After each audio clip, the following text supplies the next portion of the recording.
తెలుగు వారు ఎక్కడ చూసినా రాణిస్తున్నారు. దీంట్లో కూడా మనం ఒక విషయం గుర్తుపెట్టుకోవాల్సిన అవసరం ఉంది.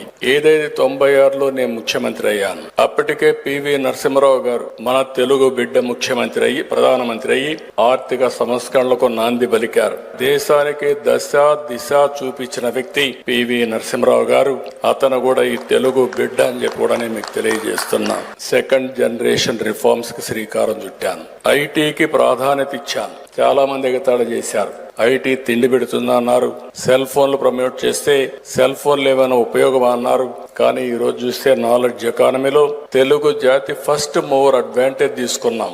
ఆ తర్వాత ఇండియన్స్ అంతా కూడా ముందుకొచ్చే పరిస్థితికి వచ్చారు. ఇంకొక పక్క మనకు అదృష్టం డెమోగ్రఫిక్ విండ్ ఫాల్ గెయిన్ గా వచ్చింది. ఏదైతే యువత వచ్చారో టెక్నాలజీ అందిపుచ్చుకొని ఆంటర్ప్రెన్యూర్స్ గా తయారయ్యారు. ప్రపంచ దేశాలు ఏ దేశం పోయినా బ్రహ్మాండంగా తెలుగు వారు రాణించే పరిస్థితికి వచ్చారు. నేను అప్పుడప్పుడు చెప్తా ఉంటాను, అతిశయోక్తి కాదు. ప్రపంచంలో అమెరికా లాంటి దేశంలో హైయెస్ట్ పర్ క్యాపిటా ఇన్కమ్ సంపాదించే వ్యక్తులు తెలుగు జాతి సంపాదిస్తా ఉంది. ఇది గర్వ కారణం.